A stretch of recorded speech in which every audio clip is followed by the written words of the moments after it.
Hello friends, welcome back. ഇന്ന് ഞാൻ വന്നിട്ടുള്ളത് ഫേമസ് അറബിക് സ്നാക്കായ ഫലാഫലാണ് ഉണ്ടാക്കാൻ പോകുന്നത്. അപ്പോൾ ഇതെങ്ങനെ ഉണ്ടാക്കണേ നോക്കിയാലോ. ഞാൻ ഇവിടെ 2 കപ്പ് വെള്ളക്കടല എടുത്തിട്ടുണ്ട്. അത് 5 മണിക്കൂർ നേരം ഒന്ന് വെള്ളത്തിൽ കുതിർത്തി വാര വെച്ചതാണ്.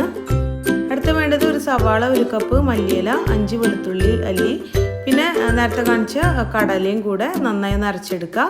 വെള്ളം ചേർക്കാതെ വേണം ഒന്ന് അരച്ചെടുക്കാൻ. കടല ഇതാ അരച്ചെടുത്തിട്ടുണ്ട്. ഇനി ഇതിലോട്ട് ചേർക്കേണ്ടത് 1 ടീസ്പൂൺ ചെറിയ ജീരകത്തിന് പൊടി, 1 ടീസ്പൂൺ കുരുമുളക് പൊടി, 1/2 teaspoon baking soda, 1 table spoon മല്ലിപ്പൊടി, ആവശ്യത്തിന് ഉപ്പും ചേർത്ത് നന്നായി ഒന്ന് മിക്സ് ചെയ്ത് കൊടുക്കുക. ഇതെല്ലാം കൂടെ മിക്സ് ചെയ്തെടുത്തിട്ടുണ്ട്. ഇനി ചെയ്യേണ്ടത് ഇതിൽ നിന്ന് ഒരു പിടി എടുത്തിട്ട് ഉരുളകളാക്കിയിട്ട് ഒരു പാത്രത്തിലോട്ടൊന്ന് മാറ്റാം. നിങ്ങൾക്ക് വേണമെന്നുണ്ടെങ്കിൽ വേറെ ഷേപ്പിലും ഉണ്ടാക്കാം. ബോൾസ് ആക്കി വെച്ചിട്ടുണ്ട്. ഇനി ഇതൊന്ന് ഫ്രൈ ചെയ്തെടുക്കാം. ഓയിൽ ചൂടായിട്ടുണ്ട്. ഇനി ഇതിലോട്ട് നേരത്തെ ആക്കി വെച്ച ബോൾസ് ഇതിലോട്ടൊന്ന് ഇട്ട് കൊടുക്കുക. മീഡിയം ഫ്ലെയിമിലിട്ടിട്ട് വേണം ഫ്രൈ ചെയ്തെടുക്കാൻ. ബോൾസ് ഇതാ ഫ്രൈ ആയി വന്നിട്ടുണ്ട്.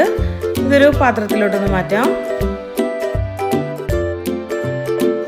അപ്പോൾ നമ്മുടെ ടേസ്റ്റി ഫലാഫൽ റെസിപ്പി റെഡി ആയിട്ടുണ്ട്. അപ്പോൾ എല്ലാവരും ഒന്ന് ട്രൈ ചെയ്ത് നോക്കുക. ഇഷ്ടമെങ്കിൽ ലൈക്ക് ചെയ്യുക, ഷെയർ ചെയ്യുക. ഇൻഷാ അല്ലാഹ് വീണ്ടും നല്ല റെസിപ്പിയുമായി കാണാം. ബൈ.